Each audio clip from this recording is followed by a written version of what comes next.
નમસ્કાર મિત્રો, પ્રેરણાત્મક વાર્તાઓ જીવનને નવી દિશા આપે છે, જીવન જીવવાનો ઉત્સાહ અને ઉમંગ જગાડે છે. આજે હું તમારી સમક્ષ ફરી એકવાર નવી પ્રેરણાત્મક વાર્તા લઈને આવ્યો છું, જે વાર્તાનું નામ છે સંબંધોની લિપિ. એકવાર બે મિત્રો સમુદ્ર કિનારે ફરવા નીકળ્યા. ફરતા ફરતા તેઓ બંને કોઈ વિષય ઉપર ચર્ચા કરી રહ્યા હતા. સરળ ચર્ચાએ ઉગ્રતાનું રૂપ લઈ લીધું અને તેમાંનો એક મિત્ર ક્રોધિત થઈ ગયો અને આવેશમાં આવીને બીજા મિત્રના ગાલ ઉપર એક જોરદાર તમાચો મારી દીધો. બીજો મિત્ર તેના મિત્રના આવા વર્તનથી સમસમી ગયો, પરંતુ કંઈ બોલ્યો નહીં. અને આ ઘટના વિશે તેણે દરિયા કિનારેની રેતી ઉપર લખ્યું કે આજે મારા એક પ્રિય મિત્રએ મને નજીવી બાબતમાં એક તમાચો મારીને મારું ભયંકર અપમાન કર્યું છે. ભગવાન તેને સદબુદ્ધિ આપે. બંને મિત્રો મૌન રહીને આગળ ચાલતા થયા.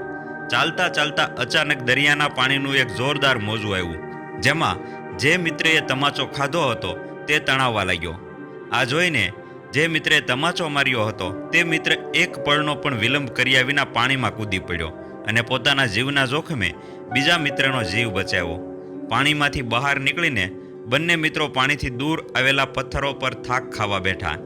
જે મિત્રે દરિયાના મોજામાં તણાઈ જતા માંડ માંડ બચ્યો હતો, એ મિત્રે એક અણીદાર પથ્થર લઈને એક મોટી શિલા ઉપર લખ્યું કે આજે મારા સૌથી પ્રિય ભાઈબંધે મારી જિંદગી બચાવી છે.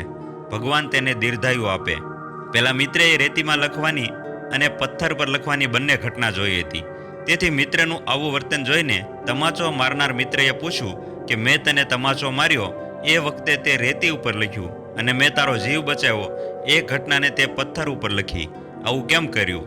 ત્યારે પહેલા મિત્રએ સરસ જવાબ આપ્યો કે મિત્રથી ક્યારેય કોઈ ભૂલ થઈ જાય તો તેને રેતી ઉપરના લખાણની જેમ દિલમાં સંઘરી ન રખાય. તેને થોડા સમયમાં જ ભૂલી જવાની હોય. એટલે મેં એ ઘટનાને રેતી ઉપર લખી હતી.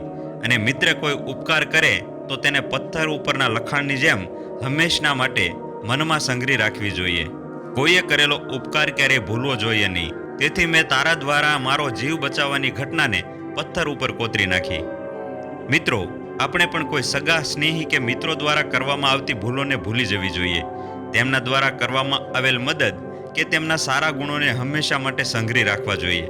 ક્ષમા આપવી એ તો મહાન કાર્ય છે જ, પરંતુ કોઈની ભૂલોને ભૂલી જવી એ તો એનાથી મહાન કાર્ય છે. આ જ છે સુખી જીવન જીવવાની ચાવી. તો જ આપણા સંબંધો કાયમ માટે ટકી રહે છે. તેથી હંમેશા હકારાત્મક બનીએ અને સફળ બનીએ. મિત્રો, આ વાર્તા તમને પસંદ આવી હોય તો આ વાર્તાને લાઈક કરો, તમારા મિત્રો સાથે આ વાર્તાને શેર કરો અને અમૃતવાણી ચેનલને સબસ્ક્રાઈબ કરો. સાંભળવા બદલ ખૂબ ખૂબ આભાર.